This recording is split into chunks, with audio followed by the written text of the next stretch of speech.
Hello, everybody. Good day to you all. Today, I am talking about Monarch Legacies of Monsters, Season 1, Episode number 1. This is called Aftermath here, and this is pretty much the aftermath. This is a continuation of what happened in the movies, what happened with Godzilla destroying San Francisco. And you pretty much following Kate, and she's going back home. I think it's Japan, and she's going to get her father remains or something like that. Her father passed. She found her father passed away. Now she looked like she did love her dad, but her dad was a workaholic, and so she didn't really see him that much. He was always away a lot of times. So he would come in every so often. The moments they had together were nice, but he wasn't there. He just wasn't there. So she goes to the place. She finally gets there. She's seeing all your little Godzilla warning signs all over the place, and she having little panic attacks here and there because she's still traumatized what happened to her last time. She barely survived that whole big event, and now she's going to a place where it's like pretty much like ground zero. She says this, well, this sucks. I don't want to. And they pretty much got protocols and everything ready for this situation because it happens to them a lot. So now some of the protocols, I'm not so sure what actually work, but I guess it works for them. I guess it's fine. So she goes back to the place, and then she finds out not only was her dad wasn't around a lot, he had another family, another wife, and he has a son. So now she went to collect things for bring back home, and she found out she got a brother, and she got another woman in her dad's life that he shared, which is really messed up. Like, wow. So she went from loving her dad to hating her dad. Just that moment right there. And then to him, he's not understanding who she is. And they don't trust her. They don't trust them. She has this dude. I thought I was just trying to. I went to go to my dad's place, get some stuff, and now I'm in this whole situation right here. Now I feel like we're on an episode of Maury. This is so messed up. This is so messed up. Then we're also following a Dr. Muro and Bill Rhonda and Lieutenant Shaw, and they're going to this place where they think they might find some kaiju samples. They can take it to the lab so they can study it. Look like they found maybe discover a new species and stuff like that too. And they find some eggs, look like some kind of insectoid type of creatures, and things just go horribly wrong there. But we also see connections of what's going on as well too. Like you have Kate, like she might be connected to the woman, Dr. Ruru, who got attacked, and that might be her grandmother. So most likely they're doing like a lot of time stuff. Like it's like some things happened in the past, some things happen in the present day. So we most likely going to see how the past led up to this moment in time right here and now. Because even when they're showing Kate's father, they're showing flashback of her when she was a child talking to her father, and it seemed like happy moments. But at the same time, there's also terrible moments at the same time as well too, because he always was gone a lot. You have a father who you love was never there for the major moments. He always had to do something with work. He also found out that his father probably doing some stuff, probably was other than having another family, quite shady. So not only was he shady in his work businesses, also shady as a father as well too. So that's really messed up. You have a son, her new brother, who still kind of worships his dad, thinks he's a good man, and thinks he did a great thing. And maybe he was. He probably was a good man to you. And maybe all the time he abandoned me and left me alone. He spending time with you and stuff as well. Maybe you enjoy that. I don't know. I mean, I had nice moments with him as well, but still, at the same time, he was still cheating on both of our mothers, which is messed up. Messed up. He had two families,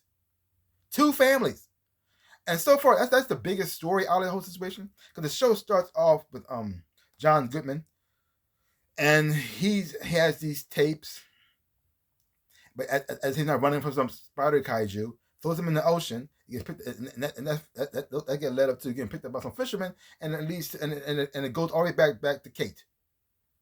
So everything that happens, so things happen from the past to the present, and showing the connection each album has well too, like the whole thing, the full circle as well. Now, not a lot of stuff happens in these episodes.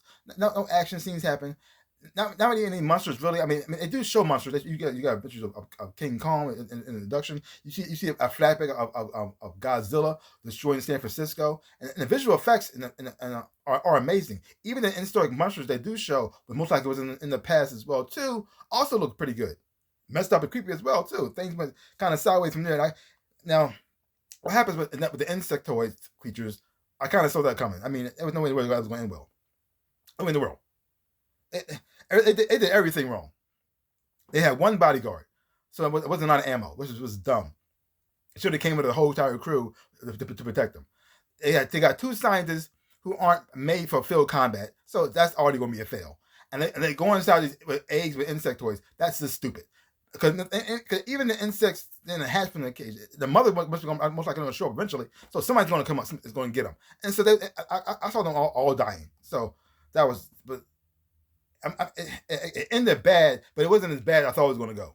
I thought it was going to end like really, really bad. Like I said, oh my God, they're all going to die. As soon as they went there, I said, oh, they're dead. They're just dead. Oh, they're dead. Because I thought mom was going to show up or something like that too, and then still attack them all or eat them or something like that. But it still went horribly wrong. It still went horribly wrong. So, and we also got this mystery going on with the tapes as well. It's kind of interesting. Interesting as well. So like I said, the acting performances I thought was done quite well. I enjoyed. There was some parts I thought was a little cheesy over the top, especially with Kate and her little flashbacks moments. Where she acted sometimes it was kind of weird. It was kind of odd. Like, and so, but other than that, a little bit over dramatic with those parts. But other than that, I thought it was okay. It's just because your things are you just getting to know these characters, so you don't really know them that well yet. So you just watch them on the journey and to get to the point where they're supposed to get to. Now I don't know where they're actually going with this show or the direction they're taking with this. Because the thing is though, most of the monsters they mostly showed was in flashbacks, so I haven't seen nothing happen in present time just yet. Are they going to get any monster attacks? I don't know. I don't know how good their budget is. How much they're going to show.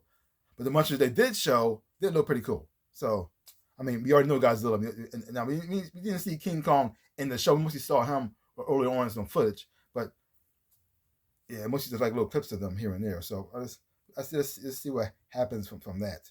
But like I said, enjoying the show. Because so far, mostly just following Kate. Because the two people were mostly following Kate and her situation was going on there.